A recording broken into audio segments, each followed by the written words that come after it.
এখন তো মনে হয় আসলে বিত্তশালী বা কোনো ডিরেক্টর প্রডিউসারের সাথে প্রেম করলে ক্যারিয়ারটা আরো ভালো দিকে যেত, কারণ অনেকেই দেখছি এটা মেনটেন করছে।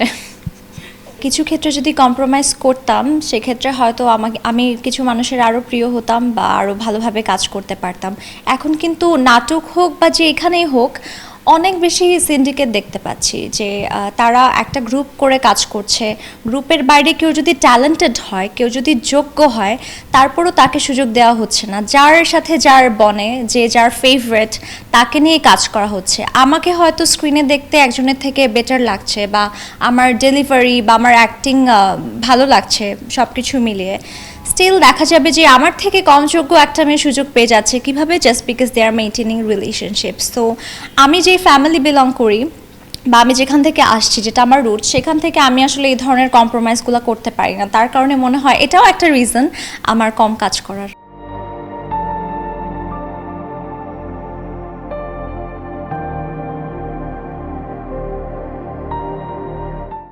অবশ্যই আক্ষেপ আছে। আমি এই জায়গাটায় আসার জন্য অনেক কষ্ট করেছি, নিজেকে অনেকভাবে ডেভেলপ করা, ইমপ্রুভ করা, অনেক কাজ দেখা, শেখা, সব কিছু কিন্তু আমি ট্রাই করেছি। আমার গ্রুমিং থেকে শুরু করে আমার অ্যাক্টিং স্কিল, আমি কিন্তু প্রতিনিয়ত চেষ্টা করছি সেটাকে কিভাবে ডেভেলপ করা যায়। সো সেখানে যদি আমার থেকে অযোগ্য কেউ আমার সুযোগটা নিয়ে যায়, সেটা নিয়ে তো আমার আক্ষেপ অবশ্যই থাকবে। আর আমার কাছে মনে হয় এই যে সিন্ডিকেটটা একজন এদের সাথেই কাজ করবে বা এই গ্রুপ এদের সাথেই কাজ করবে, এটা ভাঙা উচিত। তাহলে যোগ্যরা কোথায় যাবে? এখন তো মনে হয় আসলে বিত্তশালী বা কোনো ডিরেক্টর প্রডিউসারের সাথে প্রেম করলে ক্যারিয়ারটা আরো ভালো দিকে যেত, কারণ অনেকেই দেখছি এটা মেনটেন করছে।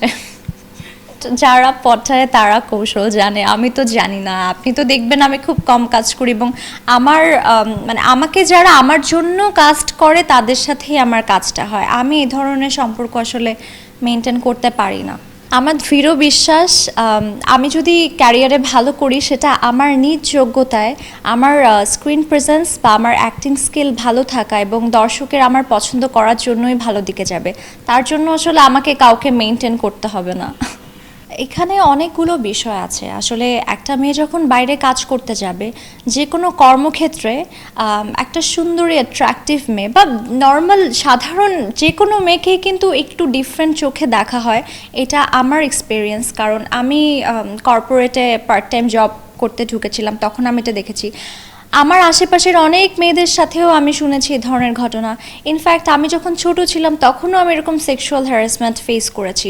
সো এটা আসলে বয়স বা জায়গা ভেদে যে কোনো জায়গায় মেয়েদেরকে এটা ফেস করতে হয়, এবং এটা খুবই দুঃখজনক। এটা শুধু মিডিয়া না, মিডিয়ায় আমি আমার এত ভালো ভালো বন্ধু পেয়েছি, এত ভালো সহকর্মী পেয়েছি। আমি আসলে এই জায়গাটাকে যদি খারাপ বলি, এটা বেইমানি হয়ে যাবে। সো এই ধরনের কিছু বলবো না আমি, কখনোই না। কিন্তু যেটা সত্যি, কিছু জায়গায় কিছু মানুষ থাকে যারা সবসময় মেয়েদেরকে ছোট মনে করে বা ডিসরেসপেক্ট করে বা একটা সুবিধা নিতে চায়। এই ধরনের মানুষজন কিন্তু থাকে, উইচ ইজ স্যাড। এটা কিন্তু আমাদের মেয়েদের দোষ না, এটা বরং ওই পক্ষের দোষ।